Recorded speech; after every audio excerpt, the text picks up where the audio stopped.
Welcome to Spiritual Talk with Christy Godwin and Friends, an authentic podcast where we sit and discuss all things spiritual.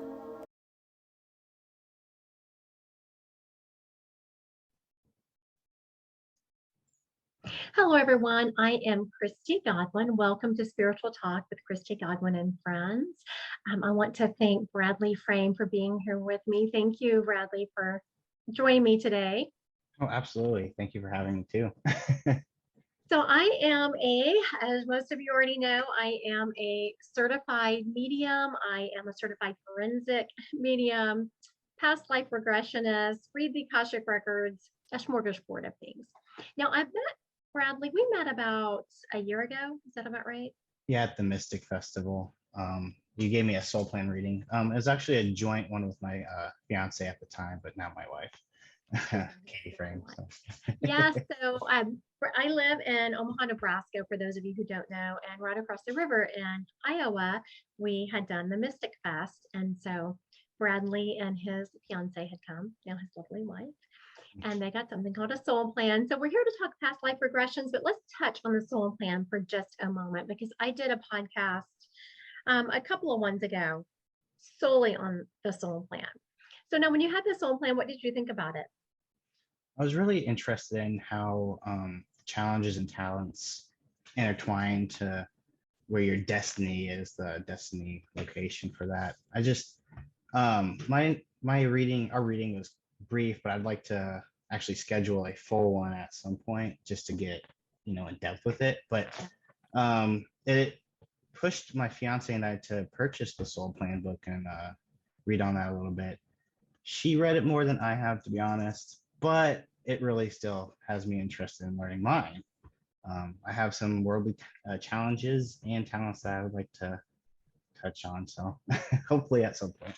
Yeah, so what Bradley is referring to, when you come to the Mystic Fest, you get what's called a mini read, because when you go to festivals and things, and so a full soul plan is usually about an hour, and when we do them at the mini ones are about 30 minutes, so you're rushing through those.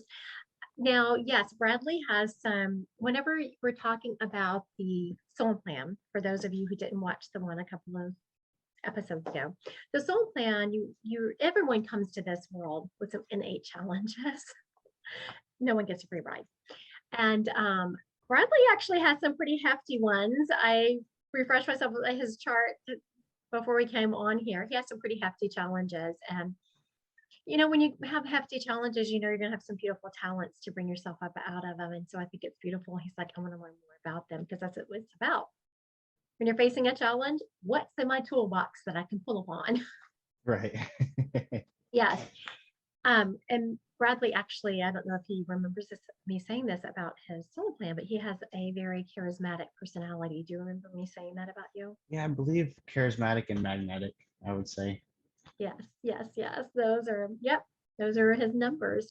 And so it's nice when I saw my soul plan, I thought, oh, if I'd known this 30 years ago. And so now you're young. It's a perfect time. Right. To know I'm just glad I was able to be introduced to it at such a young age.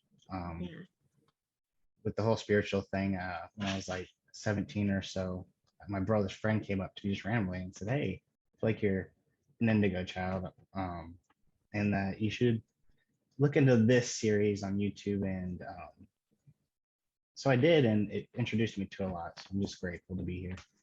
Yeah. Learning, actually. Katie and Bradley both. Katie is Bradley's wife. And when I met them, they were engaged, and they are both just very spiritual people. And I so appreciate that about them. And especially appreciate in Bradley, sometimes it is not as acceptable for men to embrace their spirituality. Have you found that? With my friends, yes, I would say so. But as time goes on, I'm noticing that it's more neutral based than gender based. So that's good to see. But yeah, even my friends are starting to dabble in it a little bit, because they're like, oh, what is this stone here, and what does this do? So that's really how you get introduced and everything. And that's always nice. So for I'm going to tell Bradley something that is called what we call a light worker, and you hold space for people. So your friends would not be as accepting of spirituality if you weren't there leading the way for them. Oh, really? So I give guess I yourself didn't see some, it that way. yeah, you're the one introducing it to them, and you're the one showing them that yes, you can be a manly man and still be spiritual. Right. And it's just everybody has masculine and feminine energy, and it's just about balancing it out and working with it. It is. I want to thank you for doing that. I see a lot of younger people that just need the guidance, and you're perfect to be able to tap into those and show that you show people, yeah, it's okay to be spiritual and a guy all at the same time. Right. Okay, so let's talk about your past life regression. Okay. You had made an appointment with me to do a past life regression. Now, what prompted you to do that?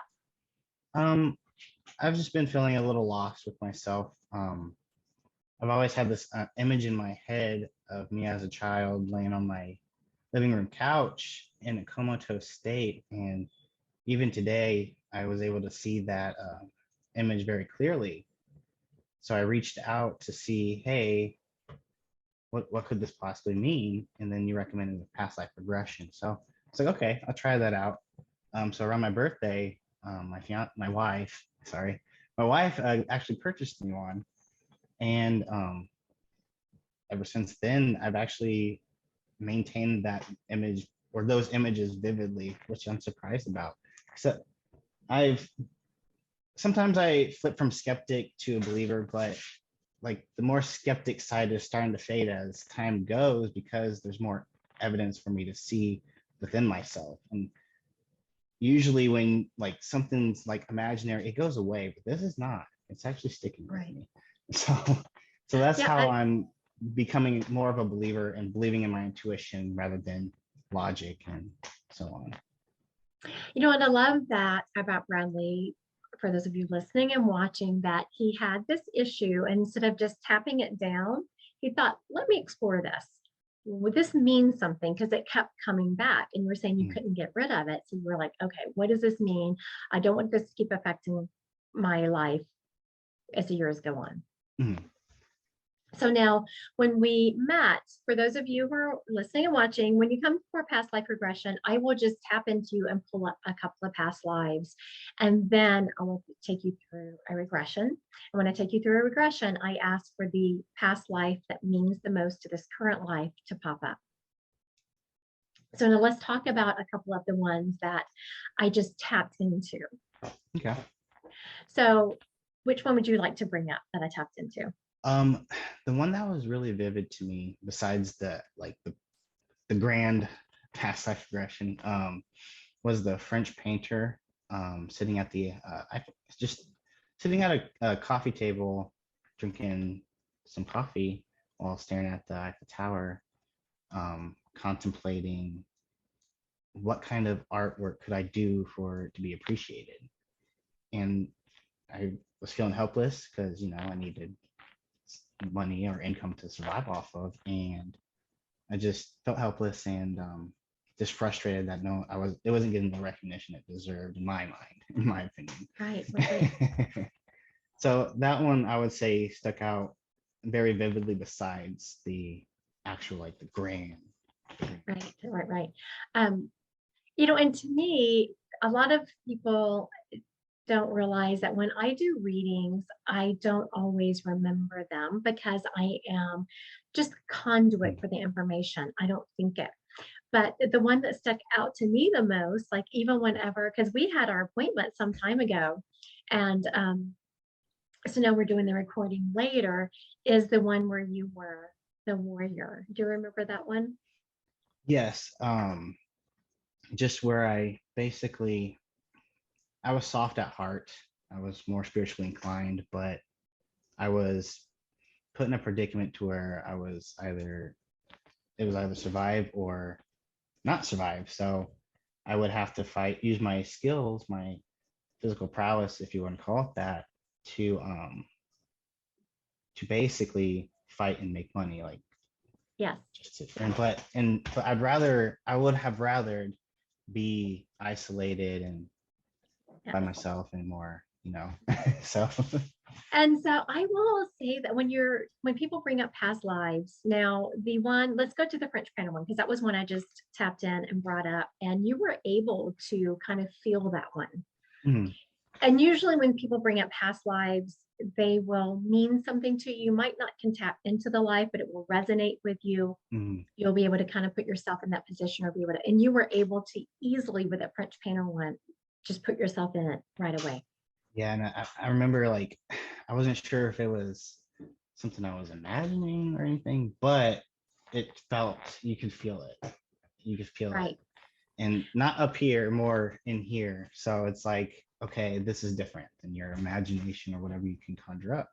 So, and like I said earlier, usually, like at least for me, if I imagine something, I'm not going to remember full detail of it, but I'm actually able to remember these to full detail. Yes. So it is, yeah. And so how that resonates so well is, so I brought it up, and then I could see the look on Bradley's face, like, yeah, that I can, and then he started describing what I was seeing. So we were able to, he would describe some of it, and I was able to tap in and say yes, and kind of lead him, say, and ask him questions like, what did you feel here? What happened here? So when he tapped into it, so I brought it up, he was able to tap into it so that I could then ask him his feelings on it. Because if you are just imagining it, there's not a lot of feelings attached. Mm, But you were able to very easily, like, yes, I'm sitting here and I feel this way, and this is mm, what happened. Now, not always is that the case. Sometimes when I bring up past lives for people, they cannot tap into it as easily as Bradley did. But it will still resonate with them. mm, Like I had brought one up for someone the other day, and it was a past life that they had had in Egypt. And they had always loved Egypt. They'd always wanted to travel there. So it always felt a pull there. So something about the past life is going to resonate with you when mm. I now the one with the warrior, Bradley is just such a sweet human and very spiritual, very kind. And so when I was bringing up him being this warrior, I could tell that it made him feel a little bit uncomfortable. I think that's when you think your imagination is getting in the way, Yeah, yeah, I because would it say made you so. uncomfortable. Yeah, I would say so. And it's weird because I've always been, you know, attracted to the whole swords and shields fighting style kind of movies or video games. And there was a point in time a few years ago where I was LARPing, like doing swords and shield fighting with friends, and I was actually pretty talented with the sword and shield aspect of it, because I would be able to, you know, do all that. But I just thought it was cool that after our meeting, that my brain automatically went to that experience. So it was like, okay, it does resonate too even now. So it was great. I would just like to say Bradley did not tell me that when we did the meeting. Yeah, it's just because after you tap into that energy, just things start flooding, and sometimes I feel like for me that it could intermingle with your today life, and it's just energies you have to work through. Maybe I don't Yes. know. No, I absolutely agree. I actually love that you mentioned that, because a couple of things, when I had brought up that life, I could tell it made Bradley a little uncomfortable. And Katie, his wife, happened to be there, and she was piping in the background saying about that past life. Y'all had been watching a movie, and Mhm. just a reaction to the movie, she felt like had made the Yeah, connection. yeah, and And portions of that show did make me uncomfortable with the whole violence and everything. I was like, ugh, so gory, and it's just so gory, but you couldn't take his eyes off of it, like he had been there, she was saying. And so so now in that past life, we had talked about, I was able to tap into it, and there was a theme in that life. Bradley had mentioned that he had survived. He had to use his sword and shield to survive. And because he had the physical ability to do that, he was hired out, and he had to make money. So that's what he did. Though he had just as soon been in the middle of the woods talking to no one. Yeah, I even do that nowadays. It's like I'd rather just be at home or something, or in the woods or something by myself. Especially with all the energies being weird lately, it's like, I just rather just. Yes. And so that, and then you kind of had the same theme in the French painter one, where you really, because we had talked about it, you were having to do portraits of people to make money, but you really wanted to do your own art. You just couldn't make any money off of it at that point. Now we did kind of fast forward, and he was able to, in that lifetime, start making money with his art the way he wanted to. But at that time, there was that frustration of having to use your talent in a way that you didn't want to because you had to make money. Also, in that life came up a like judgment. What you used your talent for was judged. Especially it being art. Yes, but also, and when you were the warrior, what you used your talent for was judged. People hired you because you were good at it.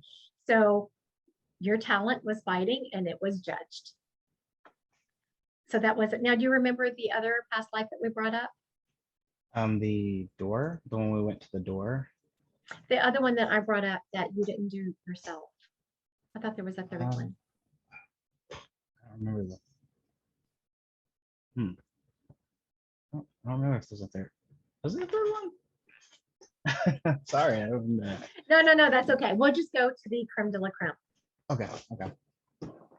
Now, the creme de la creme was when I took Bradley through his past life regression, and that was one of the more surprising to me. Violent, I don't know if violent is the right word, surprising that I have had, because I asked for a past life that meant something to this lifetime. Now, you had talked about that you you came to me because you just kept having this vision and you wanted to know what it meant. Yeah. And you were laying on the couch in this vision, and you just felt very helpless. You want to tell us a little bit about that? Yeah, I would say so.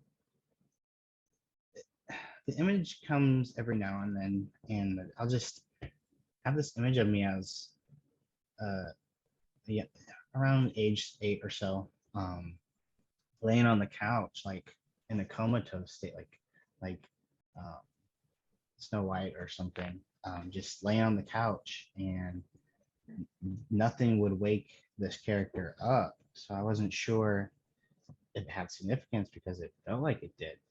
So I was able to ask about it in the email, and when you referred me to this past life regression, I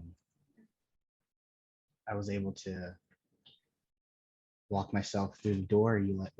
I would say we made ourselves to the door, and then after going down the stairs, opening that doorway, I just noticed the scenery change to me in an open field, and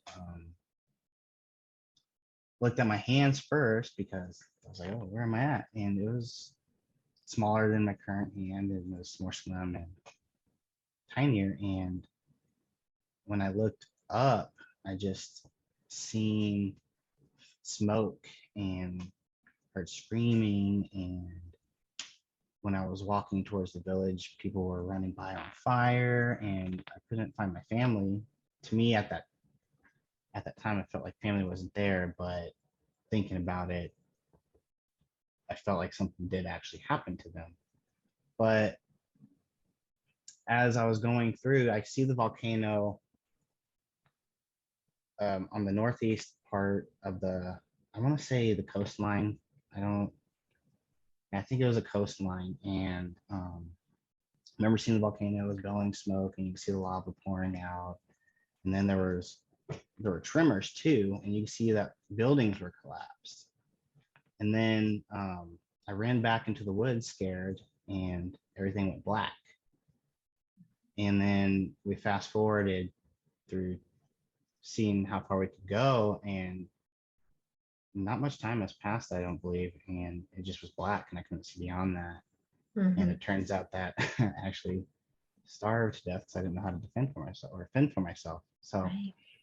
that's where that helplessness comes in, and the frustration, like I don't know what to do, and just basically just straight up red energy survival there.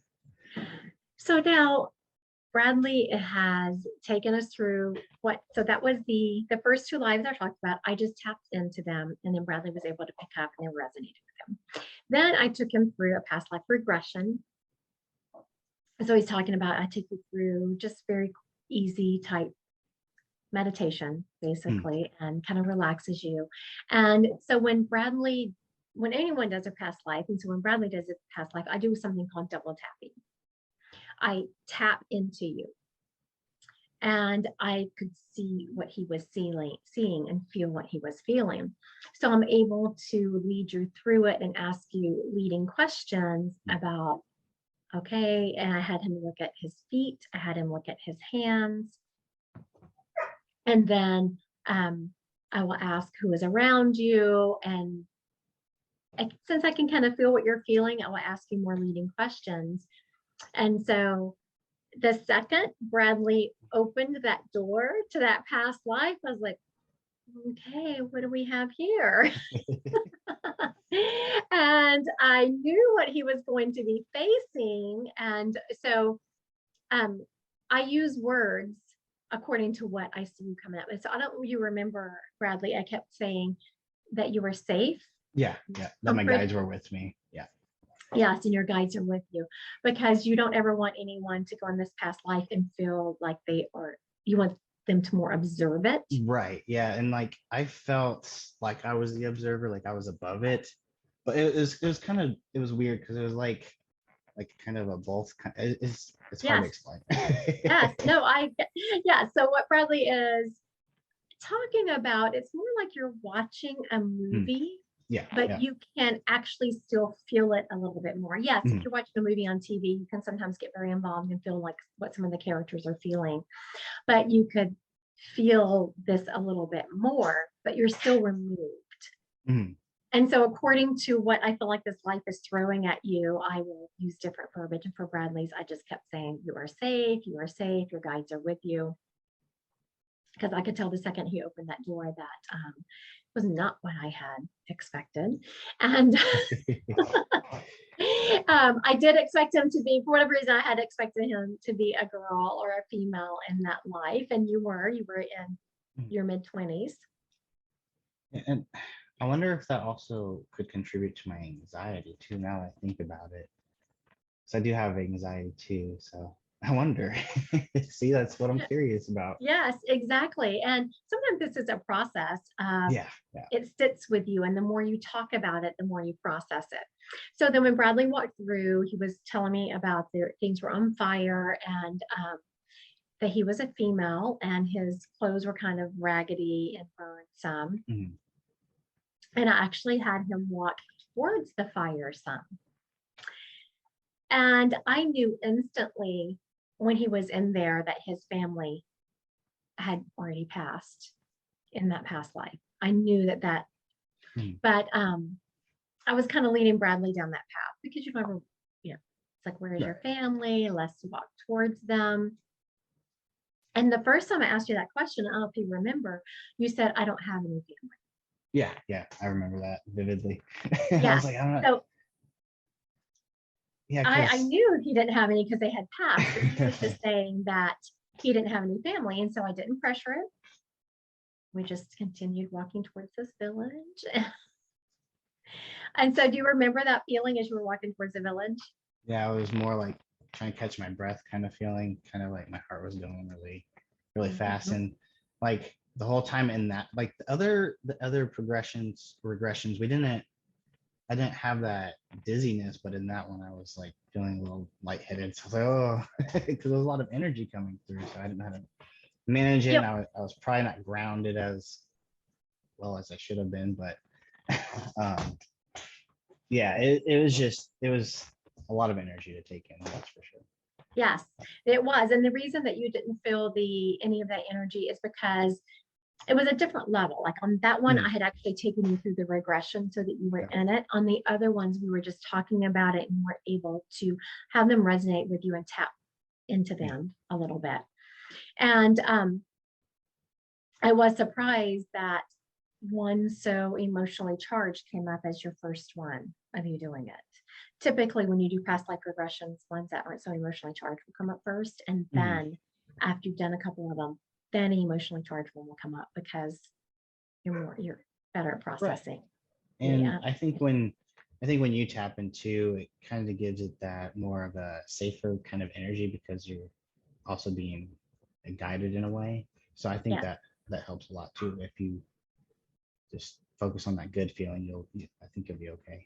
Yes. I mean, you'll be okay no matter what. But. I was gonna say, yeah, you are, but no, that is absolutely true. And not everyone recognizes that. That's why you go to someone who is trained in it to give you past life regression, because I was instantly able to say, oh, this is going to be one. And so then I was constantly just providing him support through the past life regression of you're safe, you're, loved, your guides are here, you're supported. And also you ask leading questions, but you don't press too hard. Because when I first asked you, where's your family? And you're like, I don't have any. I was like, yeah, you sure don't. But I didn't pressure him as to why. We came up, you figured it out later in the past life, like once you had been acclimated, I had you walk towards the fire, the village.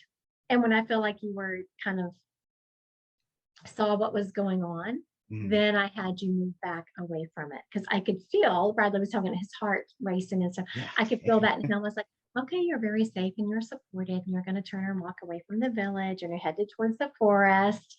And then you walked into the forest, and it was shortly thereafter you started recognizing as you're walking away from the village, you started comprehending that your family had passed. Yes.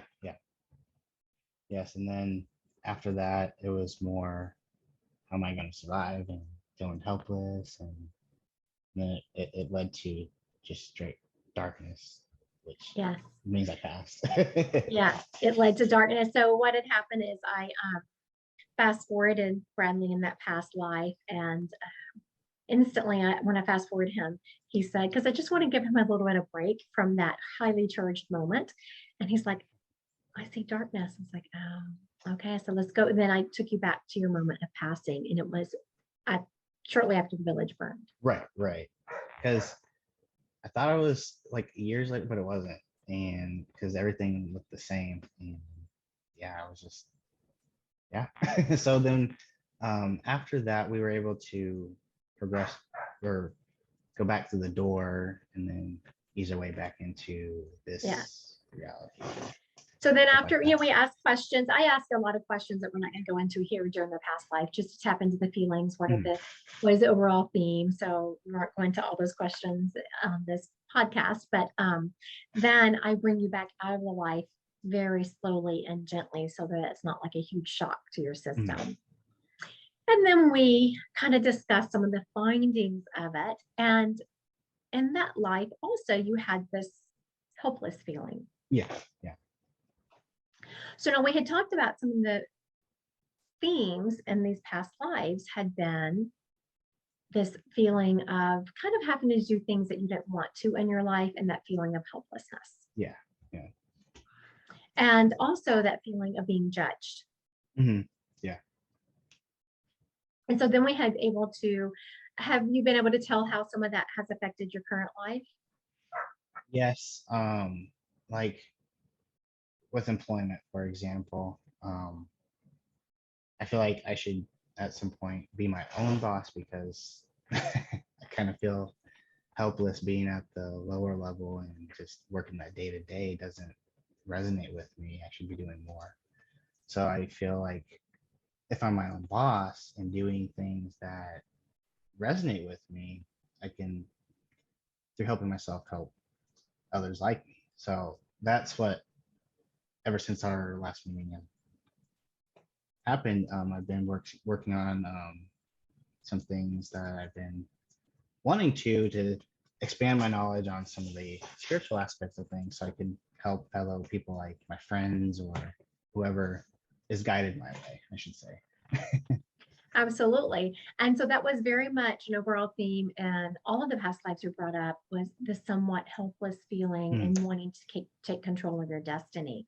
Yeah. Now, it's different for everyone because everyone is on this earth to learn different lessons and to navigate it in a different manner. So when people come for a past life, just don't think that the lesson is going to be the same as it was for Bradley. Right. It's different for everyone. And but usually there's an undercurrent, like it's applied differently in all the lives, but there's this undercurrent. Also, it came up that sometimes you're a little bit of procrastinator. Do you remember that coming up? Yes. Like I'll start projects and then I'll get frustrated because it's not as perfect as it could be. And well, in my mind, as perfect as it could be. Right. And I don't know, I just stop doing it out of frustration and leave it there. And sometimes something will come up and remind me about it, and I'll go back and look at it. And then sometimes I'm like, okay, yeah, I can get past this because it's been so long. You're able to collect your thoughts, but then again, I end up getting frustrated with it again and dropping it. So it's like I should learn how to finish a project at a time and not have so many scattered, and learn how to appreciate what I do create, because nothing is really perfect. Right. Yes. And that was something that had come up from really all of them, especially the painter one and the warrior one, is that wanting to be perfect and your products being judged by other people if they felt like they weren't perfect. And nothing is ever perfect. So we talked a lot about, I've seen a lot of Bradley's work doing different things, and it is very good. So there is no reason for him to judge it. But it was just that theme of when in the past lives, when he had finished something, it was always judged. And so then, in this life, you feel like if you actually finish something, it's going to be judged, instead of circling back and just saying, you know what, sometimes there's not 100% right solution. There is just the best solution. Right. And it's something that I was able to bring to life compared to, whatever you put out there is unique to you, and that's how I feel. And right. So just my advice is just stick with it. And if you get frustrated, just take a break, meditate on it, go for a walk, and then come back to it when you feel ready to complete it. Just make sure you complete it. That's what matters. But it was nice to see that theme come up, because you can see that, this is not really a fault that I have in this life. You could see how that theme had come through in all your lives. And so now you're just overcoming it in this one. And the more you do it, the more you'll overcome it. And then the feeling of taking charge of your own destiny was paramount in all of your lives. And so again, when you came to me and you were feeling kind of lost, and we were able to come up, and so we talked about, this is what I see you doing, Bradley, to kind of get out of that.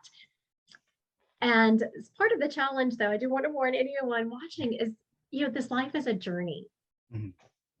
And so if your end goal, and I do remember being really young, if your end goal is to own your own business, is understanding it's a journey to get there, and it's not going to happen tomorrow. But Bradley's been doing a great job of implementing and getting prepared to get to that point. Thank you. And I can tap into you. I did tap into him and tell him kind of a time frame I saw on that happening. But as always, I say, when you go to a psychic medium and they give you a time frame, you still have to row the boat. Right. If you stop putting energy into that time frame, then it's not going to happen. Right. Right. So anything else you would like to say about your past life regression? Any takeaways from it? I would say if you have any curiosity about it, and you're not sure where to go, I would say just do your research.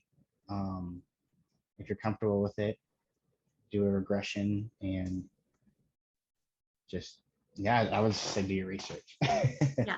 And I will want to say, whether, of course I do past life regressions, but this is about just educating people on it, right, and them finding someone that they're comfortable with. Because had Bradley not been comfortable with me, he would not have been able to regress as easily as he did. Yeah, I would say so. Yes, he felt complete comfort. You know, he's known me. He felt complete comfort in my ability to navigate that process, and he'll be okay with it and have a good takeaway. So whether it's me or someone else, just make sure anyone who wants a past life regression, it's someone who you feel comfortable and safe with, and that is going to help you navigate it in a healthy manner. So I want to thank you so much for being here today, Bradley. And yeah, we talked about something. He was just so open. I so appreciate that. I asked him before he came on, is there anything off limits? He's like, nope, let's just talk about it. Let's do it. Right. Well, I do appreciate you having me here. And as always, working with you is always a blessing. So I just wanted to thank you for all the I'm not sure how to word it, but the blessings you brought my way. Thank you. So if anyone has any comments, concerns, questions, you can reach me at christygodwin111@gmail.com. You can also get in touch with me on my website. I'm on all the social media platforms, Christy Godwin Psychic Medium, YouTube, TikTok. I have a website, Facebook, all the places. I look forward to hearing from y'all, and thank y'all for joining us today.